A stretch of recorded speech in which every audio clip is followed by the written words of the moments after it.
नमस्कार। आज हम पटना के उस सबसे बड़े कोचिंग विवाद की परतें खोलने जा रहे हैं जिसने पूरे बिहार को हिला कर रख दिया। ये कहानी सिर्फ दो कोचिंग संस्थानों के मुकाबले की नहीं बल्कि घमंड, सड़कों पर चली गोलियों और न्याय की गुहार लगाते एक लाचार परिवार की है।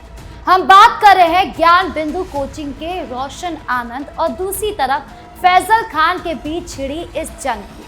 इस विवाद ने तब खतरनाक मोड़ ले लिया जब जून महीने में फैजल खान के संस्थान के बाहर जमकर तोड़फोड़ और हवाई फायरिंग हुई। पकड़े गए प्राइवेट गार्डों ने पुलिस के सामने कबूल किया कि गोलियां खुद फैजल खान के कहने पर चलाई गई थी। पुलिस केस दर्ज होने के बाद फैजल खान कई दिनों तक गायब रहे। अब ये मामला पटना हाई कोर्ट पहुंच चुका है, जहां अदालत ने फैजल खान की अग्रिम जमानत याचिका पर बहस पूरी कर अपना फैसला सुरक्षित रख लिया है, जो 10 जुलाई को सुनाया जा रहा है। आखिर शिक्षा के नाम पर युवाओं का भविष्य संवारने वाले संस्थान अब बंदूकों के दम पर अपना दबदबा क्यों बनाना चाहते हैं? आज हम इन्हीं सुलगते सवालों के जवाब ढूंढेंगे और पूरे मामले को बहुत आसान भाषा में समझेंगे हमारे खास शो प्ले एंड पॉज में, जहां मैं राधिका राज आपके लिए वीडियो को प्ले भी करूंगी, कड़वी हकीकत को पकड़ने के लिए सही जगह पर पॉज भी करूंगी और दुश्मनी की इस असली वजह को जानने के लिए इतिहास को थोड़ा रिवाइंड करके भी आपको बताऊंगी। तो चलिए बिना किसी देरी के शुरू करते हैं प्ले एंड पॉज।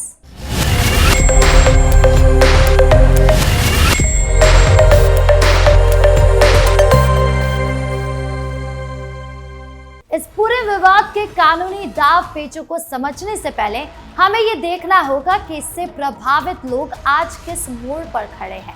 जब शिक्षा का मंदिर कहे जाने वाले कोचिंग संस्थान अखाड़े में बदल जाते हैं तो उसका असर सीधे तौर पर शिक्षकों और पढ़ने वाले लाखों छात्रों के हौसले पर पड़ता है। रोशन आनंद इस पूरे विवाद के बाद जेल भी गए और उन्हें कई मानसिक और पारिवारिक परेशानियों का सामना करना पड़ा। जेल से बाहर आने के बाद जब वो पहली बार अपनी क्लास में पहुंचे तो छात्रों के सामने उनका दर्द और गुस्सा फूट पड़ा। आइए सबसे पहले अपनी स्क्रीन पर उस वीडियो को दिखाते हैं जो सोशल मीडिया पर तेजी से वायरल हो रहा है। दूसरों को समझाना जो होता है ना, बड़ी आसान होता है, लेकिन अपने आप को समझाना बहुत मुश्किल होता है। पिछले कई दिनों से अपने आप को समझा रहे हैं लेकिन समझा ही नहीं पा रहे हैं। इसी वजह से क्लास नहीं हो पा रहा है। इस बात का सच पूछिए तो दुख तो है ही, लेकिन पता नहीं सुबह में जो है 6 बजे नींद टूट जाता है। एक तो नींद होता ही नहीं है, होता भी है तो सुबह में 6 बजे नींद टूट जाता है। फिर पूरा तैयार होते हैं, जब क्लास का समय होता है ना तो पता नहीं, मतलब आत्मा जो होता है ना, आत्मा जवाब ही नहीं देता है। अगर आप इस वीडियो को ध्यान से देखें तो इसमें कोई बनावट नहीं है बल्कि गहरे दर्द में उपजा सीधा गुस्सा नजर आ रहा है। क्लासरूम में ब्लैक बोर्ड के सामने खड़े रोशन आनंद अपने छात्रों को संबोधित करते हुए बेहद भावुक नजर आ रहे हैं। वो सीधे तौर पर फैजल खान का नाम ना लेते हुए उन पर भी निशाना साध रहे हैं और बता रहे हैं कि कैसे सत्ता, पैसे और सोशल मीडिया की ताकत का इस्तेमाल करके उनके परिवार के खिलाफ एक गहरी साजिश रची गई। वो साफ शब्दों में कह रहे कि पटना की कोचिंग मंडियों में कुछ लोग खुद को भगवान समझने की भूल कर रहे हैं और जो कोई उनके सामने खड़ा होता है उसे बाहुबल के दम पर कुचलने की कोशिश की जाती है। इस वीडियो की सबसे बड़ी बात यह है कि इसमें रोशन आनंद केवल अपनी गिरफ्तारी की बात नहीं कर रहे बल्कि उस गहरे मानसिक तनाव का भी जिक्र कर रहे हैं जिससे उनका पूरा परिवार गुजरा। इसी विवाद के बीच उनके भाई प्रिंस यादव की संदिग्ध परिस्थितियों में मौत ने इस मामले को और भी ज्यादा दर्दनाक बना दिया। वीडियो में उनके शब्द ये साफ बयां करते हैं कि पटना के इस कोचिंग मार्केट में स्वस्थ मुकाबले को खत्म कर अकेले राज जमाने का गंदा खेल चल रहा था। था। वो अपने छात्रों से कहते नजर आते कि सच को परेशान किया जाता है लेकिन मिटाया नहीं जा सकता। ये वीडियो फैजल खान के उस रसूख के खिलाफ एक खुली चुनौती है जिसके दम पर वो खुद को हर जात से ऊपर समझते आ रहे हैं। चलिए इस पूरे मामले को जरा यहीं पर पॉज करते हैं और कोर्ट कचहरी के पीछे छिपे असली सच को भी आसान भाषा में समझते हैं। आप खुद ठंडे दिमाग से सोचिए, अगर फैजल खान पूरी तरह बेकसूर थे तो उनके निजी गार्डों ने पुलिस के सामने ये बयान क्यों दिया कि गोलियां फैजल खान के आदेश पर ही चलाई गई।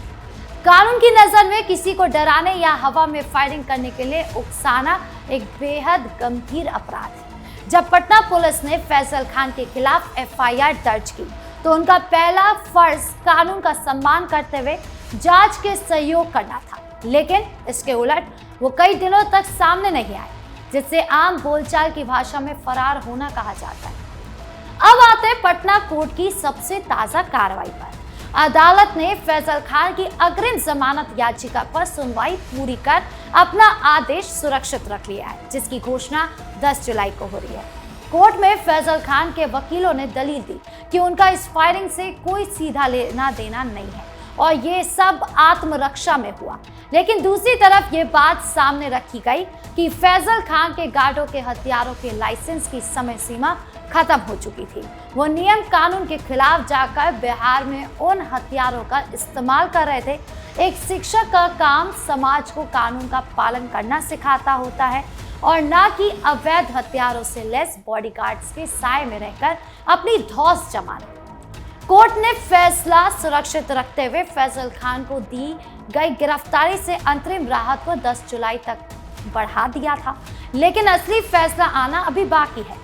अगर अदालत उनकी अग्रिम जमानत याचिका को खारिज कर देती है तो फैजल खान पर गिरफ्तारी की तलवार लटक जाएगी। इस भयानक दुश्मनी और कोचिंग वॉर की असली जड़ों तक पहुंचने के लिए चलिए समय के पहिए को थोड़ा रिवाइंड करते हैं और देखते हैं कि ये पूरा खेल आखिर शुरू कहां से हुआ था। पटना का मुसल्लापुर हाट और किसान कोल्ड स्टोरेज का इलाका पूरे देश में कोचिंग हब के रूप में जाना जाता है। साल 2017 से ही ज्ञात बिंदु कोचिंग और फैजल खान का संस्थान एक ही कैंपस से काम कर रहे थे। शुरुआत में सब कुछ ठीक था, लेकिन जैसे जैसे दोनों संस्थानों का नाम बढ़ा वैसे वैसे दोनों के बीच बाजार पर कब्जा करने की होड़ शुरू हो गई।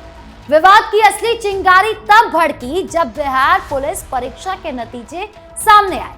दोनों ही संस्थानों ने सबसे ज्यादा सिलेक्शन देने का दावा ठोक दिया। एक ने कहा हमारे यहाँ से 12,000 छात्र पास हुए, तो दूसरे ने दावा किया कि उनके यहाँ से 10,000 छात्र चुने गए हैं। इसके बाद सड़कों पर पोस्टरों की जंग शुरू हो गई। एक दूसरे के पोस्टर फाड़े जाने लगे और बात सिर्फ पोस्टरों तक सीमित नहीं रुकी, बल्कि छात्रों और हॉस्टल के लड़कों को आपस में लड़ाने का खेल शुरू हो गया। रोशन आनंद का हमेशा से गंभीर आरोप रहा है कि फैजल खान पटेल हॉस्टल के कुछ लड़कों का इस्तेमाल उनके संस्थान में तोड़फोड़ कराने और उनके स्टाफ को धमकाने के लिए करते हैं। साल 2021 और फिर 2023 में भी रोशन आनंद के भाई और उनके दफ्तर पर हमले हुए, जिसमें उनके भाई को गंभीर चोटें आईं। फैजल खान को जब भी लगता है कि कोई दूसरा शिक्षक उनसे बेहतर पढ़ा रहा है या छात्रों के बीच लोकप्रिय हो रहा है, तो वो सीधे तरीके से मुकाबला करने के बजाय इस तरह के हथकंडे अपनाना शुरू करते हैं। उन्होंने कपिल शर्मा के शो पर जाने के लिए भी लाखों रुपए की PR एजेंसी का सहारा लिया ताकि अपनी ब्रांडिंग चमका सके, जिसका सच बाद में सबके सामने आया। ये पूरी लड़ाई किसी शिक्षा की भलाई के लिए नहीं, बल्कि ये पटना के अरबों रुपए के कोचिंग मार्केट पर अकेले राज करने की फैजल खान की जिद का नतीजा है, जिसने आज उन्हें कोर्ट के कटघरे में लाकर खड़ा कर दिया है। तो मिला जुलाकर बात यह है कि पटना का ये कोचिंग हब अब पढ़ाई का केंद्र कम और गैंग वॉर का मैदान ज्यादा बन चुका है। फैजल खान पर लगे ये गंभीर आरोप, गुंडों का कबूलनामा और पटना कोर्ट का 10 जुलाई के लिए सुरक्षित फैसला ये साफ करता है कि कानून से बड़ा कोई नहीं है, चाहे आपके करोड़ों फॉलोअर्स ही क्यों ना हो। रोशन आनंद का क्लास में छलका दर्द और उनके भाई की मौत गवाह है कि इस वर्चस्व की जंग में एक परिवार ने कितनी भारी कीमत चुकाई है। अब सबकी नजर कोर्ट के फैसले पर है। क्या फैजल खान की तानाशाही पर रोक लगेगी या रसूख के दम पर मामला दब जाएगा? आपकी इस पूरे मामले को लेकर क्या राय है कमेंट बॉक्स में जरूर बताएं। वीडियो को लाइक करें, शेयर करें और चैनल को सब्सक्राइब करना ना भूलें। धन्यवाद।